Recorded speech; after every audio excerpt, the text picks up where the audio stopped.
إن الحمد لله نحمده ونستعينه ونستغفره ونعوذ بالله من شرور أنفسنا وسيئات أعمالنا من يهده الله فلا مضل له ومن يضلل فلا هادي له وأشهد أن لا إله إلا الله وحده لا شريك له وأشهد أن محمدا عبده ورسوله أما بعد.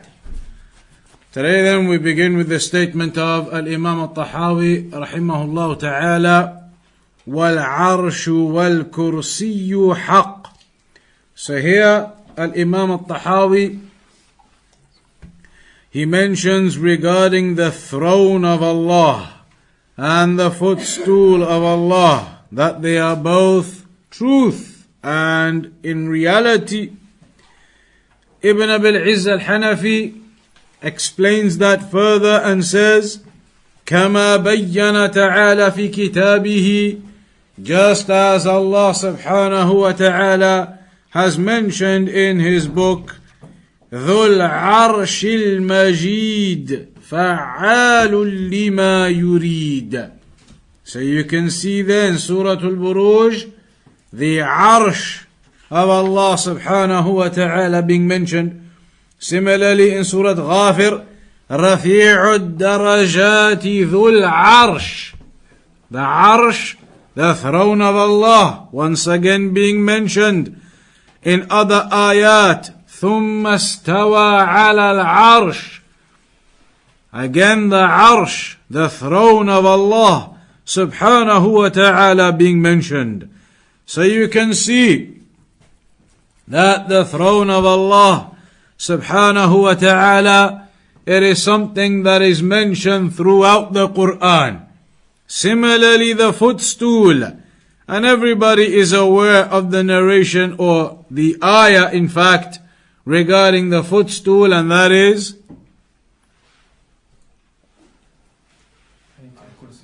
Ayatul Kursi, وَسِعَ كُرْسِيُّهُ السَّمَاوَاتِ وَالْأَرْضِ, affirming the footstool of Allah subhanahu wa ta'ala.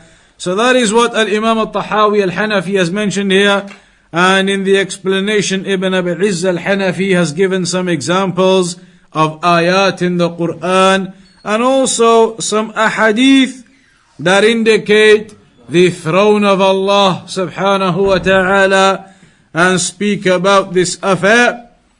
In one of those, the hadith where it states that the Messenger sallallahu alayhi wasallam said, هل تدرون كم بين السماء والأرض? Do you know how big is the distance between the heavens and the earth? قلنا الله ورسوله أعلم. They said that, we said Allah and His Messenger know best. قال, so the Prophet sallallahu alayhi wasallam said to them, بينهما مسيرة 500 سنة, that between them is the distance of 500 years. Between them is the distance of 500 years.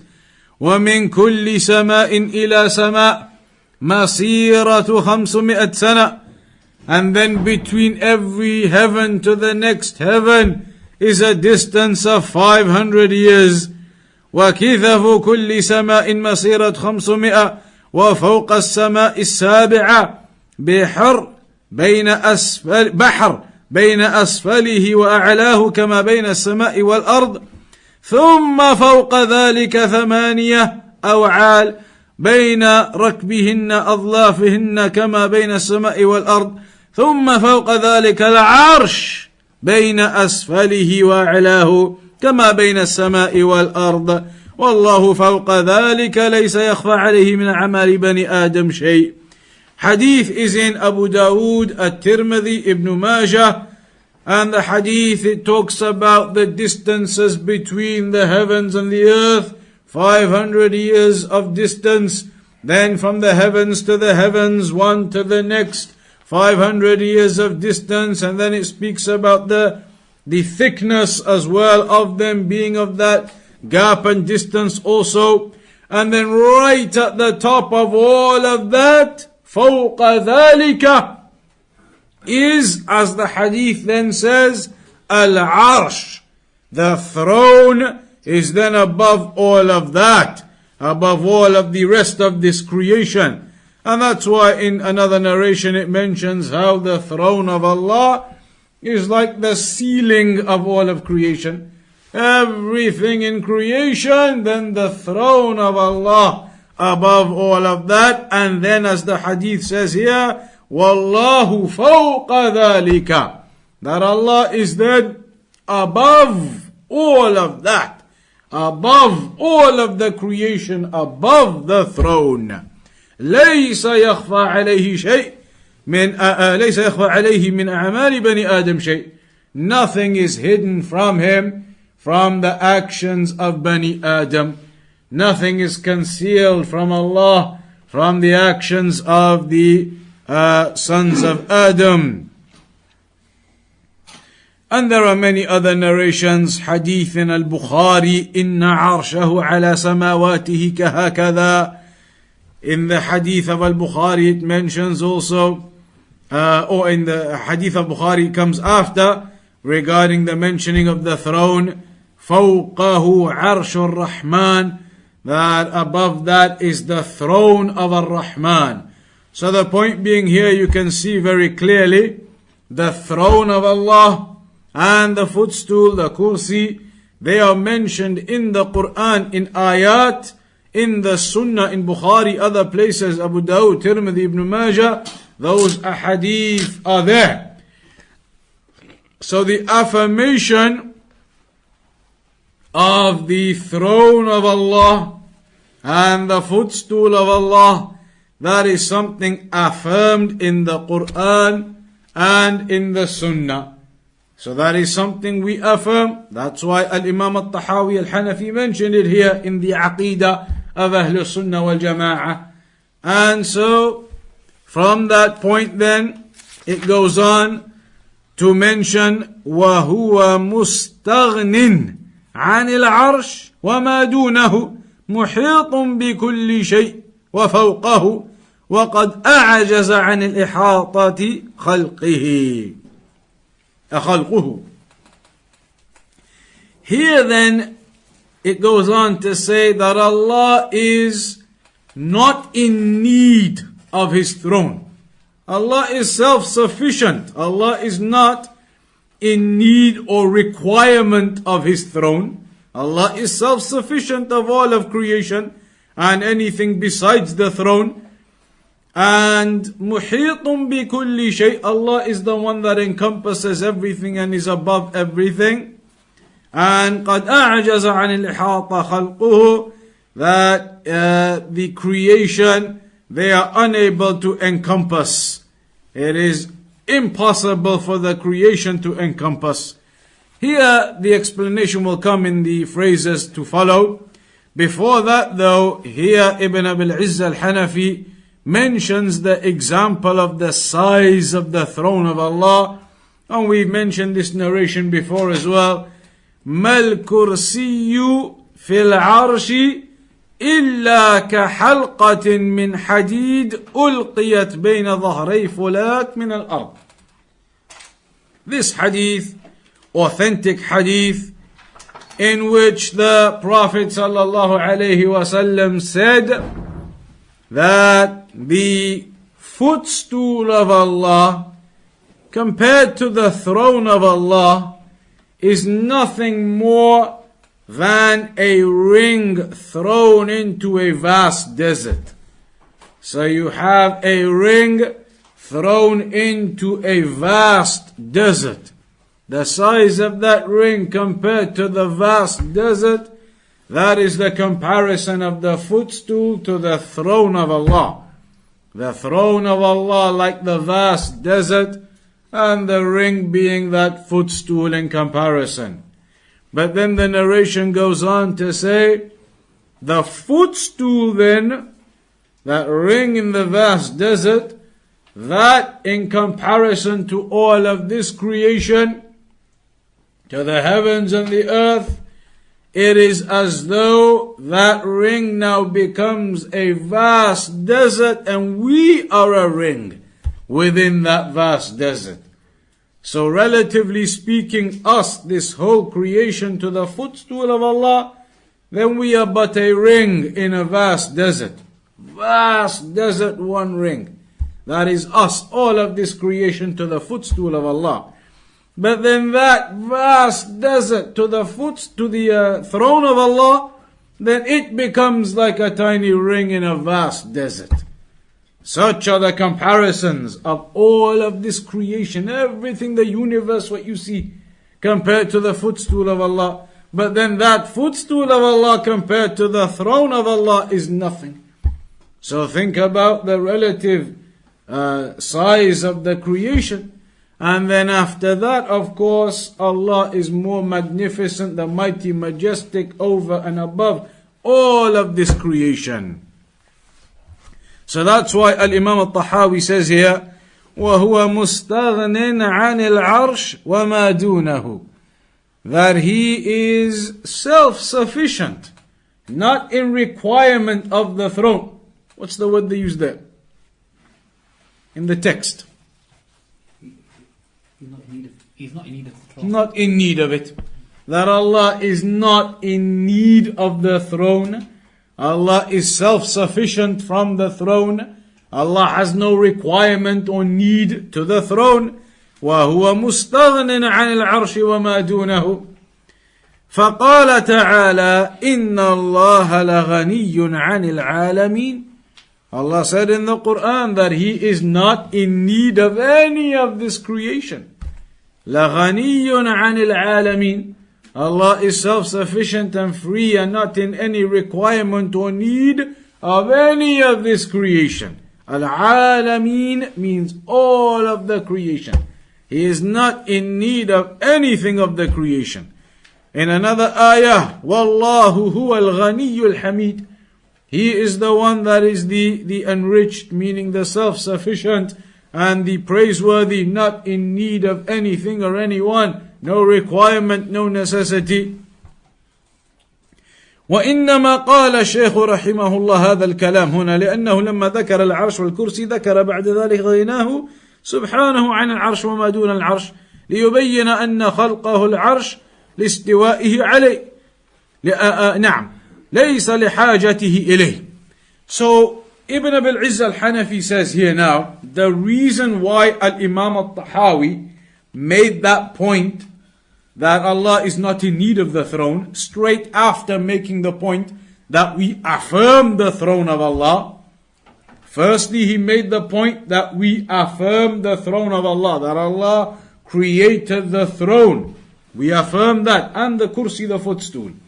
Then straight after that, Al-Imam Al-Tahawi brings our attention to the fact that Allah isn't actually in need of the throne. Just in case somebody misunderstands and thinks that Allah created the throne because Allah needed the throne, that Allah had some need for this throne. Allah didn't have need and doesn't have any need, doesn't have any requirement for the throne. Rather, Allah created the throne so that Allah would then be the most high, above that throne and above everything else. But Allah does not need the throne or have any necessity to it. So Imam Al-Tahawi wanted to make that clear, that we affirm it, but don't be confused in thinking that Allah needed it. Allah created it, that He be then established above the throne and above everything else, but not that He had any need for it. بَلْ لَهُ فِي ذَلِكَ حِكْمَ اقْتَضَتْهُ. Allah created that throne with a wisdom. وَكَوْنُ الْعَالِ فَوْقَ السَّافِلِ لا يلزم أن يكون السافل حاويا للعالي محيطا به حاملا له. These are important points Ibn Abil Izz Al Hanafi now makes. He says, just because something is above something else, like in this case we are now saying, of course, Allah is above the throne. Just because you make that point, Ibn Abil Izz says, it doesn't mean that there is any connection in terms of one of the items or the lower item encompassing the one above. Like with us, now for example, on the floor, on the chair or where you sit, now the items have some relative size to each other and they encompass each other. You are now in the chair, for example. He's making the point, we don't say that at all here. We're not saying that there is any encompassment of Allah. Allah is not encompassed by anything. Allah is not contained within anything. So not to be mistaken into thinking that Allah is encompassed within the throne or the creation of the throne. Allah is the mighty and majestic, superior to all of His creation. And it does not mean either that there is any idea of being carried by the throne. Allah is completely self-sufficient of all of that, not in need of it. So do not be thinking that Allah has some need for the throne, carried or upon the throne, carried by it, or having some requirement of that nature. Allah does not have any requirement of that throne. فانظر إلى السماء كيف هي فوق الأرض وليست مفتقرة إليها. Ibn Abil Izz says, look at the example of the sky above us. The sky is above us and it doesn't have any need to the earth. It doesn't have any need or requirement to this earth. It is there above us. فالرب تعالى أعظم شأنا وأجل من أن يلزم من علوه ذلك. And Allah is far greater than any example we can think of in creation. So Allah is above the throne, established, rose above the throne without meaning or having any idea that Allah is in need of the throne, that Allah requires to be carried upon the throne. None of that, none of those meanings whatsoever. Allah is not in need of it, does not have any requirement for it.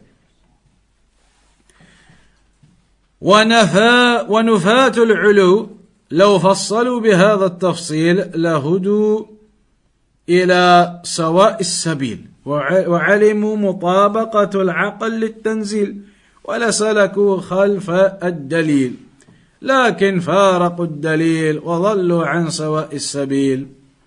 The people of innovation, if they simply understood these points, then they would not have gone astray.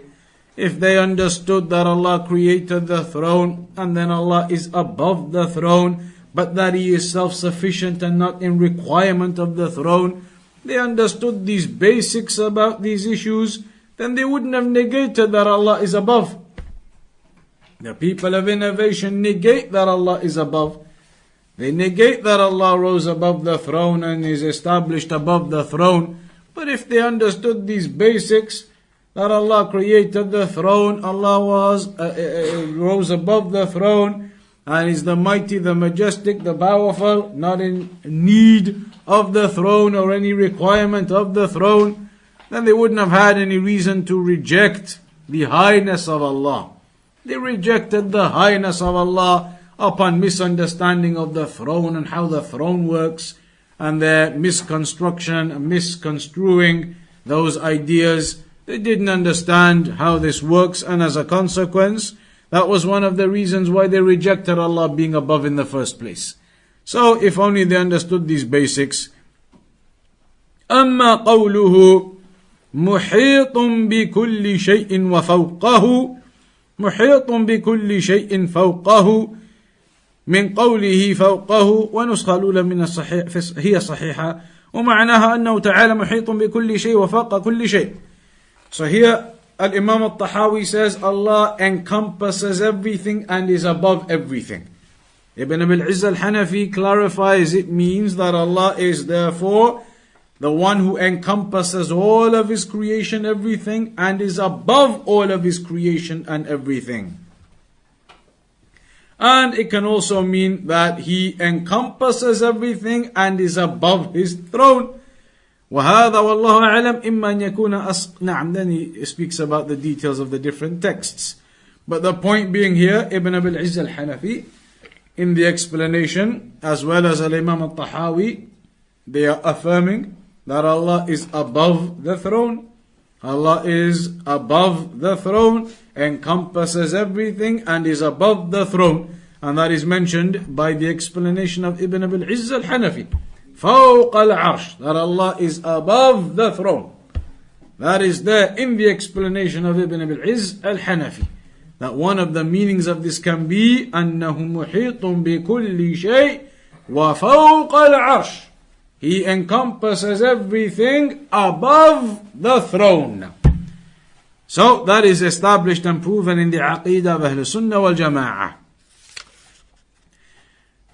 The fact that Allah encompasses everything, that's mentioned in the Quran. وَاللَّهُ مِنْ وَرَائِهِمْ مُحِيطًا, indicating the encompassment of Allah of all and everything. أَلَا إِنَّهُ بِكُلِّ شَيْءٍ مُحِيطٍ, that indeed Allah encompasses every affair. وَكَانَ اللَّهُ بِكُلِّ شَيْءٍ مُحِيطًا, and Allah subhanahu wa ta'ala encompasses every affair. So this is an indication again that Allah subhanahu wa ta'ala is the mighty, the majestic, greater than all of this creation.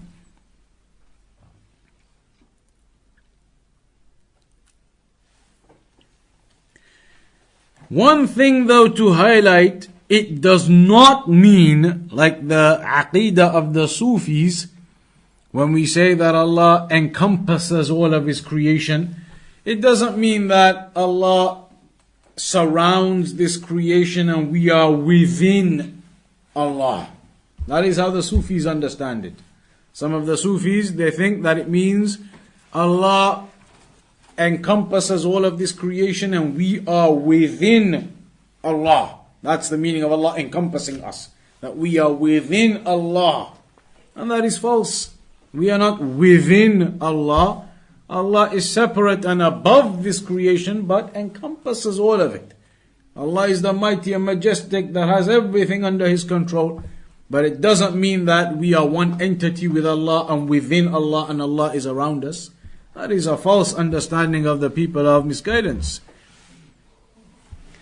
And then also, it goes on to mention, أما كونه فوق المخلوقات, as for the fact that Allah is above all of the creation, that is proven in the Quran also, clearly in the ayat.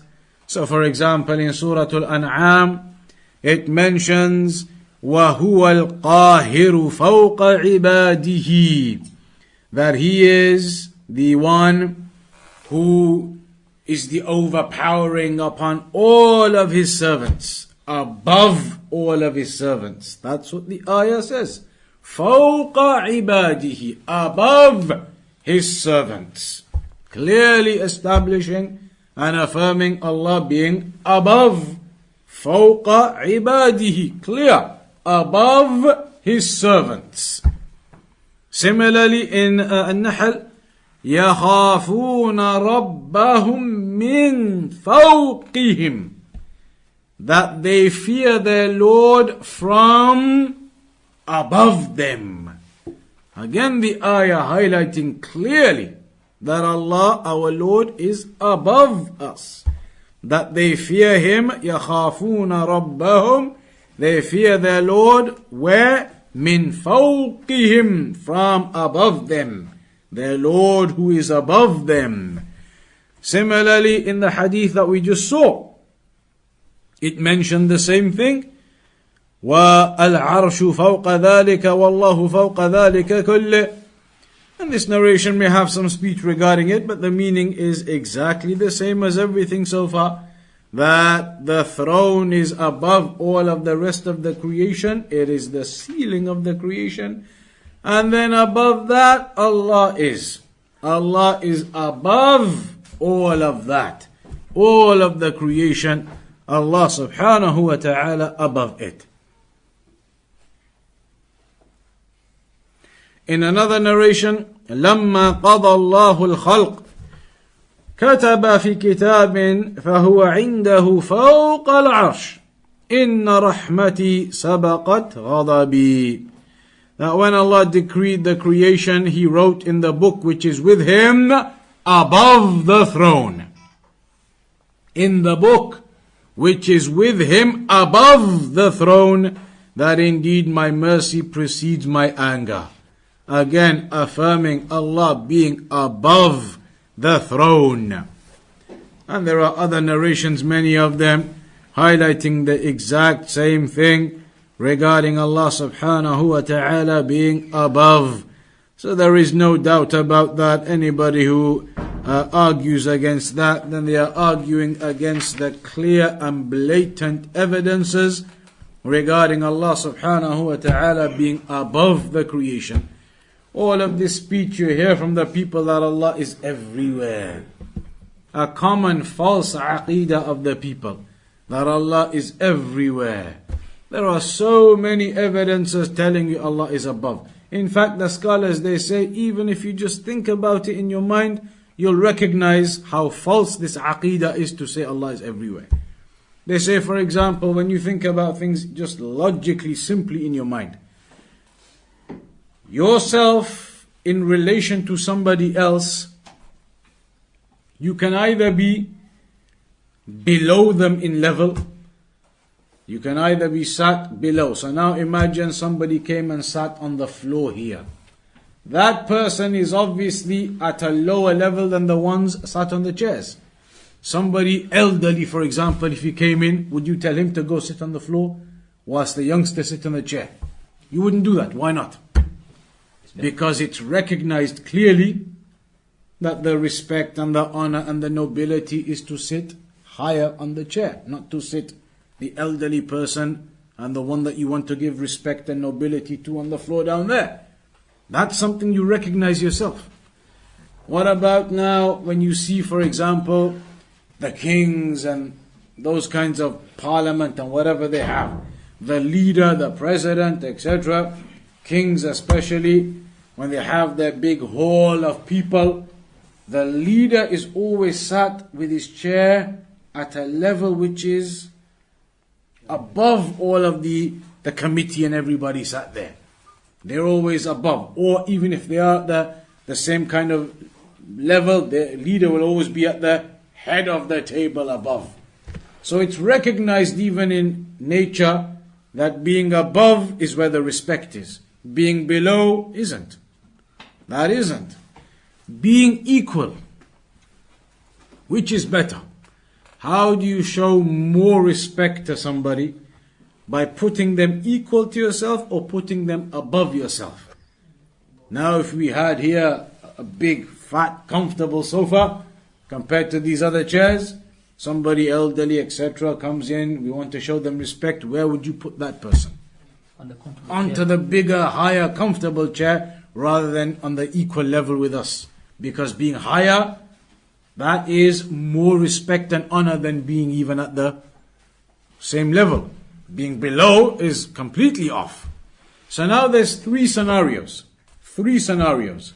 Either somebody is below you and that's obviously not respect, or they are at the same level as you, equal, or they are above you.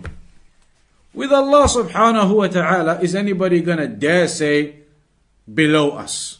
No chance. Would you say that you are equal to Allah? Allah is everywhere, equal, all of us. You have to say Allah is above. How can you say certainly below? No chance. Equal to us everywhere, equal. We are equal. Allah is everywhere. We, Allah, everywhere here, equal. No chance. Allah is above us and the creation. That's clear. So even when you just think about that, you know really in your heart there's no way you can say we're equal to Allah here on this land. Allah is above us, above this earth, above the creation. We're the small creation. Allah is the creator. Also another example, these people who say Allah is everywhere, another example which proves that they're not really understanding the correct aqeedah, and it's a false aqeedah to believe Allah is everywhere. When they make dua, the sunnah when you make dua is to raise your hands. When you make dua, raising your hands is good. Raising your hands roughly to the level of your shoulders, that's the sunnah way to do it. Not like this as some people do. That's not the way. Dua, if you do it properly, raising of the hands is about your shoulders. About your shoulders, that's what you do it. Not just like that. So you raise your hands to the shoulders. That's what you do. That's what you can do for some dua. But here you raise your hands. The point is you raise your hands. When these people who claim Allah is everywhere, if Allah is everywhere, why do you need to raise your hands? And in the istisqa prayer, raising it even above as the Prophet ﷺ used to do, why would you raise your hands like that, upwards and above, if Allah's everywhere? If Allah's everywhere, you can just keep your hands down there. You can put your hands on the left-hand side of your body. Put your hands on the right-hand side of your body. Put your hands wherever you want when you're making dua. Allah's everywhere. But even they, the ones who say Allah's everywhere, dua, the hands go up. Have you seen anybody who claims Allah's everywhere making dua here or here or here, anywhere? Even the ones who claim Allah is everywhere. You guys are wrong, you Wahhabis, you this, you that. Every time when they make dua, the dua, they know. In their heart, they understand. Everybody knows the Aqeedah. It's not Allah's everywhere. Allah is above. They will make dua above. Tell them why. You believe Allah's everywhere. How come every time you make dua, it's like this? Up, above to Allah. Because that is what the correct Aqeedah is. Allah is above. Allah is not everywhere as they claim.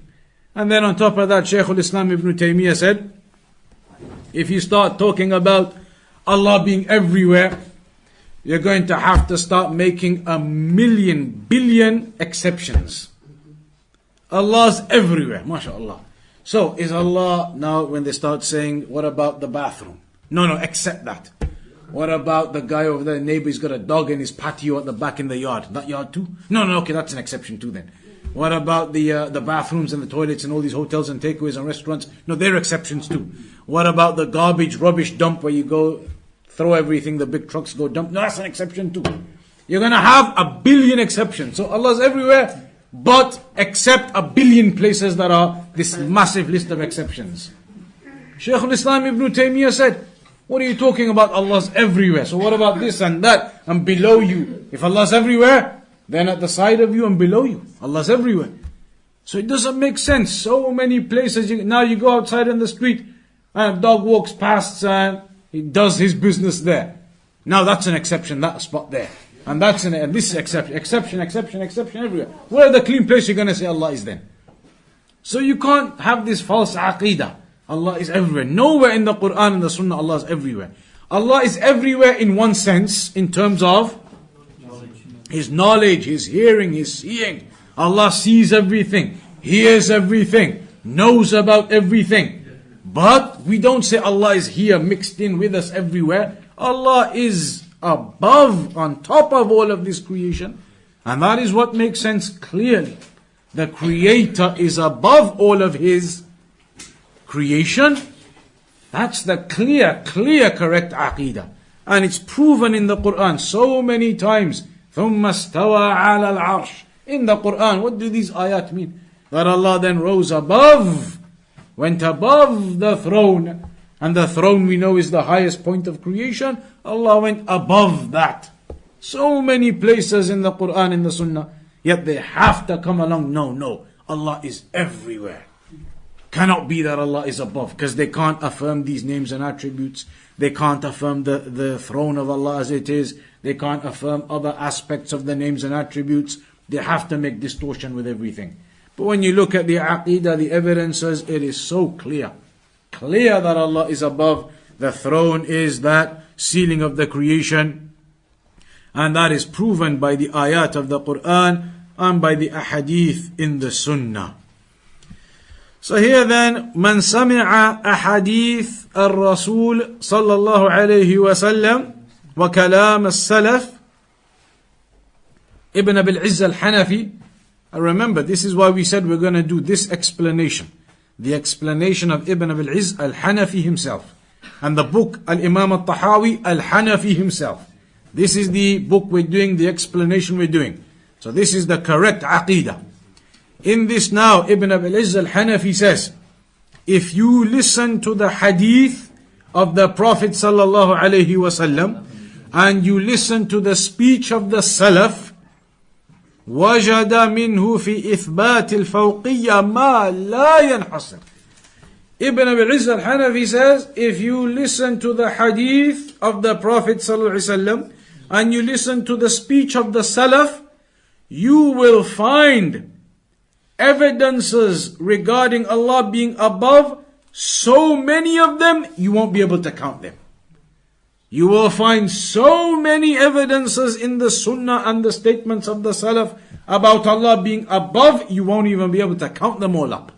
That's how many evidences there are regarding Allah being above.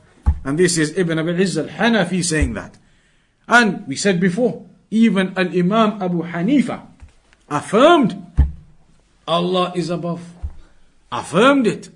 It's mentioned in the book which is attributed to him, Al-Fiqh Al-Akbar. In that book, Al-Imam Abu Hanifa said, لَيْسَ مِنْ وَصْفِ الْأُلُوهِيَّةِ أَنْ يُدْعَ اللَّهَ مِنَ الْأَسْفَلِ. It is not from the characteristics of Allah, the worship of Allah, that you make dua to Him downwards.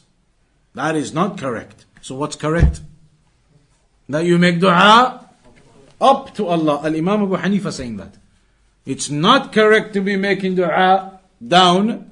Rather, the dua is up to Allah because Allah is above. Statement of Al-Imam Abu Hanifa himself. Yet the people, they come along, know Allah's everywhere. So the evidences are clear.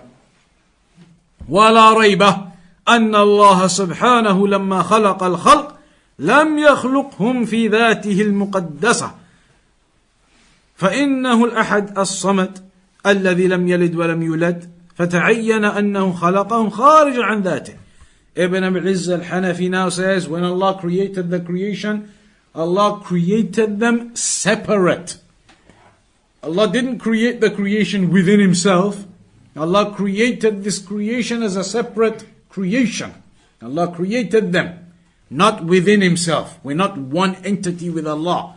Allah created the creation there, separate. That's what Ibn Abil Izz Al Hanafi mentions here. I'm just wondering, there's a deviant Hanafi, one my friend was telling me, we call him Yasir Al Hanafi, and he was calling the ayah, Allah is nearer to you than your jugular vein. We'll come to those evidences. Here it mentions, Lam yalid wa lam yulad, that Allah has not begotten, nor did He beget, that neither was Allah born, neither did He give birth. فَتَعَيَّنَ أَنَّهُ خَلَقَهُمْ خَارِجَ عَنْ ذَاتِهِ.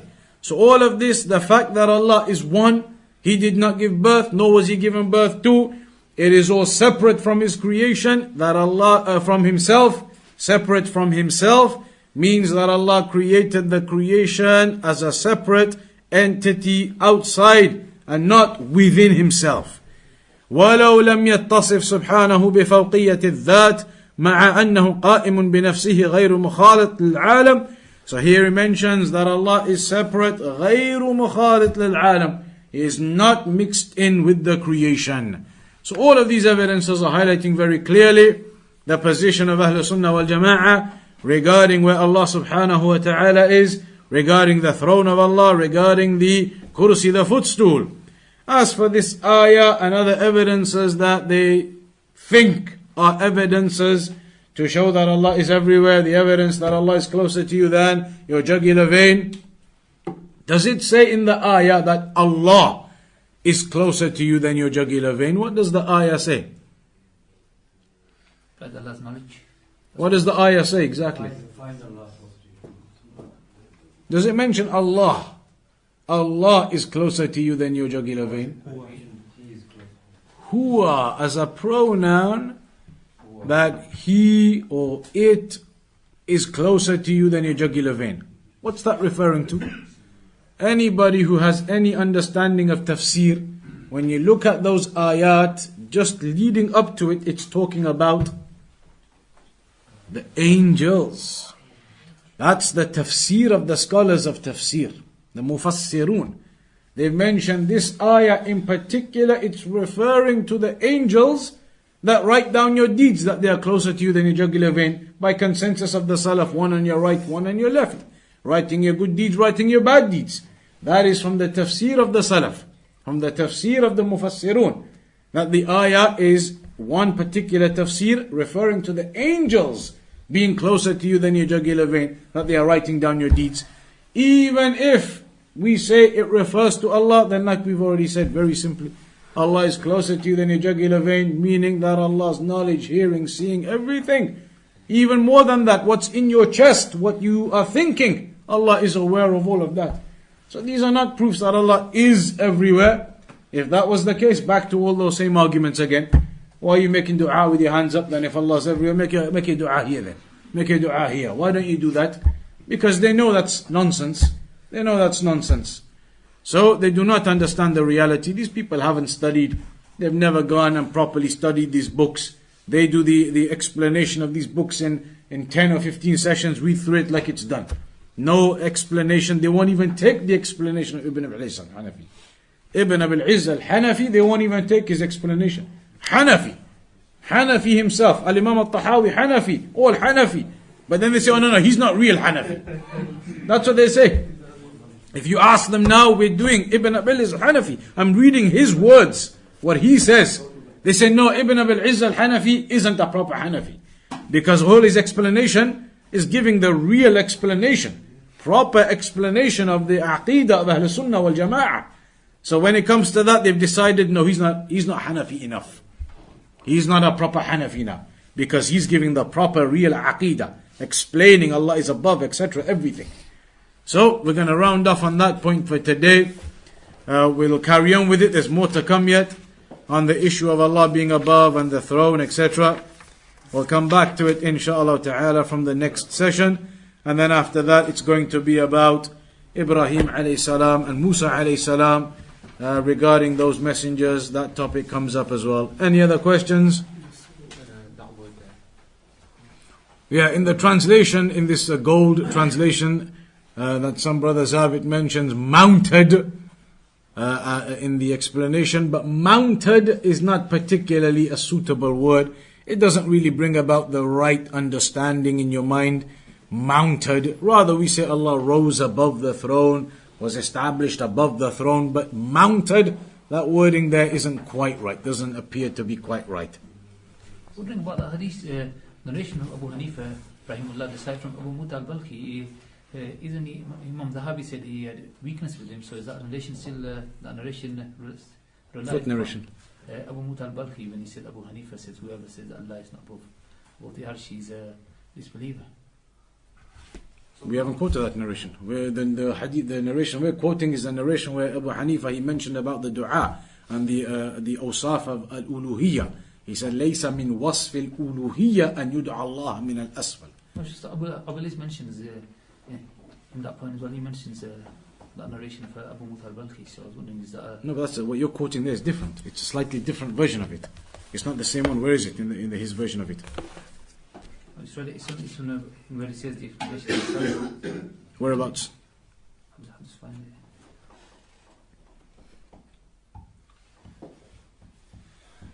The whole book, Al-Fiqh Al-Akbar, it's only attributed to Al-Imam Abu Hanifa anyway. It cannot be established with certainty. Possibly some of the scholars believe it to be with certainty, and it could be. But it's one of those books that is attributed to Al-Imam Abu Hanifa, attributed to him, and it's the statements, etc., are attributed to him. Therefore, even if that statement, the exact one, is incorrect, it doesn't make any difference. This Aqeedah is the Aqeedah of Al-Imam Ibn Abil Izz Al Hanafi, the Aqeedah of Al-Imam Al Tahawi, both of whom are Hanafi, have taken their Aqeedah from the chain of Al-Imam Abu Hanifa. So it makes no difference anyway.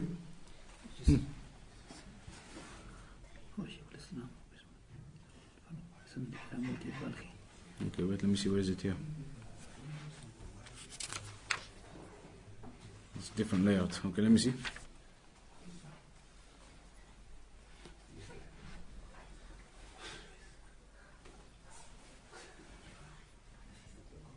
Yeah, it's a different one. It's not the one that I quoted. Well, with this narration though, didn't he? Some of the scholars use this one. Is this narration? Maybe. So I mean, like we say, even if that narration, that version there about the Arsh and Allah being above specifically, even if it's proven not to be correct, this whole book, Ibn Abil Izz Al Hanafi, Al-Imam Al-Tahawi Al Hanafi, all taken from the root of the Hanafiyyah of Al-Imam Abu Hanifa Al Hanafi. This is the Aqeedah of Imam Abu Hanifa. This is his Aqeedah. This is what they say in the beginning, in the introduction. So even if that one narration isn't proven, the whole book is the Aqeedah of Imam Abu Hanifa. Anything else? How are they trying to disprove all of these things? If you follow the classes, you'll have to listen to some of the audios from the past. We've been discussing this generally about the types of distortion they make in the names and attributes, how they reject names and attributes. There's various things that the people of innovation, because of their false principles, they did. If they couldn't understand something, they adapted it to make their brain understand it. There's lots of things that they do which ends up following their desires away from the true meaning of the texts. So we'll leave it there then. Next week, inshallah, carry on with the next section.